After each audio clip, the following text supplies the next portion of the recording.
The Triple M Grill Team. Turn Gus, MG and Matty on 6 till 9 weekdays. Now, with these strict gun laws in Australia, a lot of us have been very confused about how is it that these bikie gangs are going around shooting each other. I mean, seriously. And what we found out just recently, alarmingly yesterday in the Daily Telegraph, a story about bikies getting DIY guns and building their own guns and just going from there. Now, Victoria Cross recipient Corporal Ben Roberts Smith, this is a bloke that knows a fair bit about guns and the damage they can do, and he's a serious anti-gun campaigner. He's he's come out and said guns have no place in the streets of Sydney. I have seen what guns can do in wartime. There is no place for illegal firearms in a peaceful society. Well said. And we've got him on the line right now. Ben Roberts Smith, welcome to the Grill Team. Well, welcome back. G'day, boys. How you going? You're going okay, mate. Homemade weapons. Geez, this is pretty alarming stuff.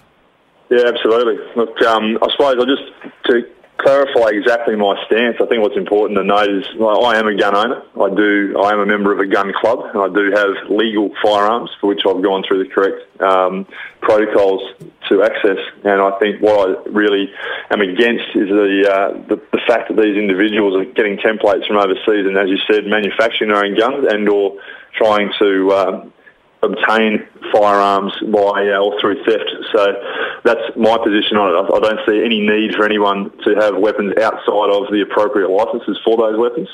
Now, Ben, if we find someone has one of these homemade guns or these DIY guns, as people are talking about, what sort of sentencing do you believe we need to have? Do we need to have minimal sentencing so they know exactly what's going on? Yeah, exactly. I mean, what you've got to understand is these gun laws that we have in Australia are there designed to protect the people. So, you look at the states, no matter what they do now, because they've gone so far right of centre, they're never going to be able to bring it back to something that is, a normal environment, if you like. They could maybe decrease certain elements of their position, but for us, at the moment, we're in a society where obtaining illegal firearms is still quite difficult. However, people are trying to find a way around that. And the reality is the only people that are trying to find a way around that are the guys that are breaking the law. They're criminals. There's no, these bikie shootings and so forth. I mean, that to me is gone are the days when bikies would stick to themselves and have a go at each other. Now they're actually shooting each other on the streets and potentially going to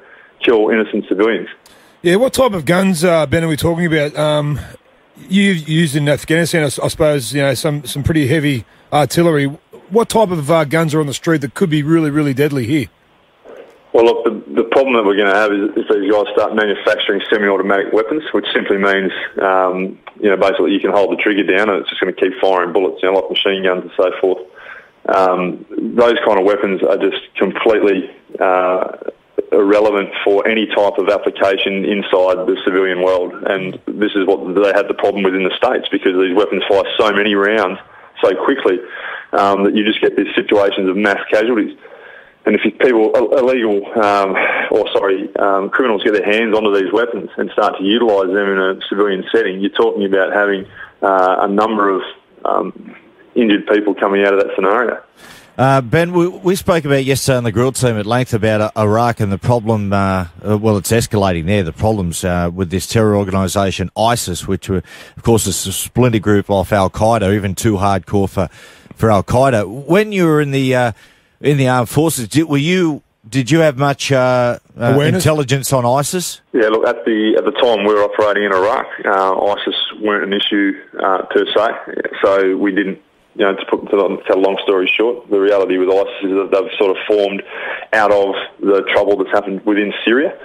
And because they've come out of that, or born out of that, as you say, they're considered too hardcore for Al-Qaeda. And so what you have now is an issue where you've got ISIS trying to take over Iraq, and then you'll be left with the situation that America won't have to send in ground troops because the Iranians are not going to stand for that, because Iraq's their backyard and they will send ground troops in. Wow. So this is one of these situations, Ben, where effectively America and Iran could end up on the same side. I mean, which appeared for a while they were unlikely, shaping up as mortal enemies, being on the same side to try to quash this terror organisation.